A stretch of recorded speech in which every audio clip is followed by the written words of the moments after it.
Food business especially వాటితో పాటు restaurants అలాగే దాబాలు ఇలాంటి వాటిల్లో రేట్లు పెంచేస్తున్నారు ఇష్టం వచ్చినట్లుగా కొంతమంది.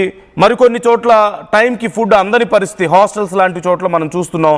ఇలాంటివన్నీ తొలగేలా 20% సప్లైని పెంచుతూ కేంద్ర ప్రభుత్వం నిర్ణయం తీసుకుంది. ఈ నేపథ్యంలో అతి త్వరలో ఖచ్చితంగా ఇది ఒక పెద్ద గుడ్ న్యూస్ అనే చెప్పాలి. సామాన్య ప్రజలకి, దిగువ మధ్యతరగతి ప్రజలకి, మరీ ముఖ్యంగా వలస కార్మికులకి ఇది చాలా పెద్ద గుడ్ న్యూస్. ఇతర ప్రాంతాల నుంచి వచ్చి, అంటే ఇతర రాష్ట్రాల నుంచి తెలంగాణకు వచ్చిన వాళ్ళు ఎంతోమంది ఉన్నారు, అన్ని ప్రాంతాల నుంచి వచ్చారు.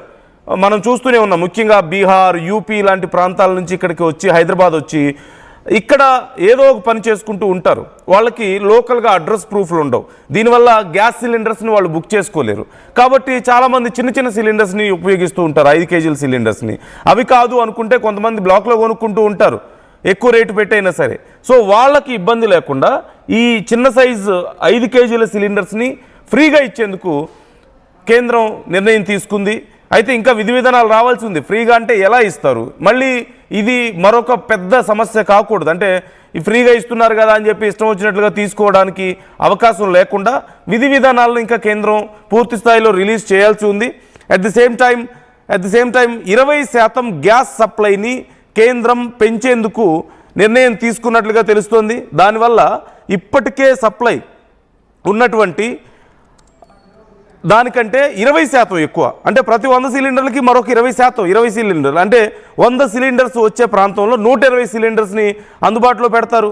దానివల్ల మరింత సప్లై వస్తుంది. 20% గ్యాస్ సప్లై పెరుగుతుంది. కాబట్టి సమస్య తొందరగా తీరిపోతుంది, ప్రజలకు నమ్మకం కలుగుతుంది, యూసేజ్ నార్మల్ అవుతుంది, బ్లాక్ మార్కెట్లో అమ్మకాలు తగ్గుతాయి.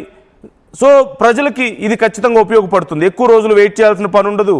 అండ్ చాలామంది ఈ భయంలోంచి బయటకు వచ్చే అవకాశం ఉంటుందన్న ఆలోచనతో కేంద్ర ప్రభుత్వం ఈ నిర్ణయం తీసుకున్నట్లుగా తెలుస్తోంది. ఈ నేపథ్యంలోనే రిఫైనరీలకు ఎల్పిజి ఉత్పత్తిని చాలా ఎక్కువగా పెంచాలని ఇప్పటికే ఆదేశాలు జారీ చేసినట్లుగా తెలుస్తోంది. ఈ ప్రొపేన్, బ్యూటేన్ వంటి గ్యాసులను ఎల్పిజికి కూడా మళ్లిస్తున్నటువంటి పరిస్థితి కనపడుతుంది. దీనివల్ల అరౌండ్ 20 to 30% వరకు ఉత్పత్తి మరింత పెరిగే అవకాశం కనిపిస్తుంది. 20% టార్గెట్ అయితే 20 to 30% వరకు. ఇప్పుడు ఒకవేళ ప్రొపేన్, బ్యూటేన్ గ్యాసులను కూడా ఎల్పిజికి మళ్లిస్తే దీనివల్ల ఇంకా ఈజీ అవుతుంది కదా. సో ఇలాంటి ఆలోచనలో ఉన్నట్లుగా తెలుస్తుంది. అలాగే ఎస్పెషల్లీ హౌస్ హోల్డ్ యూసేజ్కి, అంటే ఇంట్లో వాడుకోవడానికి ఎల్పిజి సరఫరాకు మొదటి ప్రాధాన్యత ఇస్తున్నారు. ఎవరైతే గ్యాస్ సిలిండర్ని ఇంట్లో వాడుకునే వాళ్ళు ఉంటారో వాళ్ళకి ఎక్కువ ప్రయారిటీ ఇస్తున్నారు, మోర్ దాన్ హోటల్స్, రెస్టారెంట్స్, అలాగే మరిన్ని పరిశ్రమలకి. ఇప్పుడు చాలామంది బిజినెస్లో ఉపయోగిస్తూ ఉంటారు కాబట్టి ఇలాంటి వాటికి కాకుండా ఇంటికి ఎక్కువ ప్రాధాన్యత ఇస్తున్నారు. అట్ ది సేమ్ టైం అక్కడ కూడా ఎలాంటి కొరత లేకుండా చూసే ప్రయత్నం జరుగుతోంది.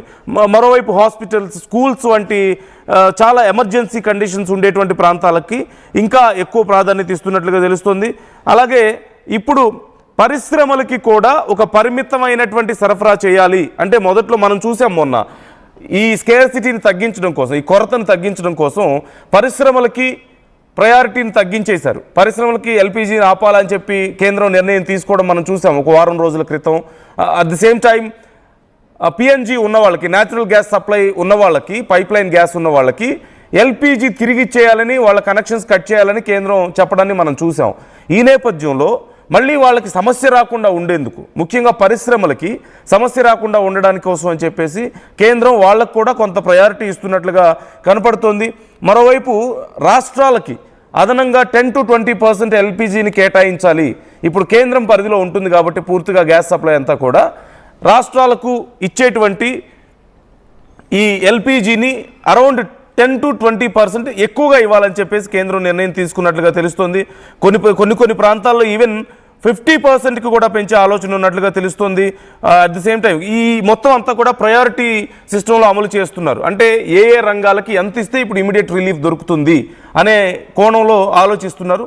ఇందులో ఫస్ట్ ప్రయారిటీ వచ్చి హాస్పిటల్స్, స్కూల్స్ ఇలాంటి వాటికి ఉన్నాయి. And at the same time equal ప్రయారిటీలోనే హౌస్ హోల్డ్ కూడా ఇస్తున్నారు. అంటే గృహాల వినియోగానికి, ఇళ్లకి వస్తుంది. అండ్ సెకండ్ ప్రయారిటీ ఖచ్చితంగా హోటల్స్, రెస్టారెంట్స్, హాస్టల్స్ ఇలాంటి వాటికి ఇస్తున్నారు. ఆ తర్వాత పరిశ్రమలకు కూడా కొంతవరకు సప్లైని పెంచే ఆలోచనలో ఉన్నట్లుగా తెలుస్తోంది.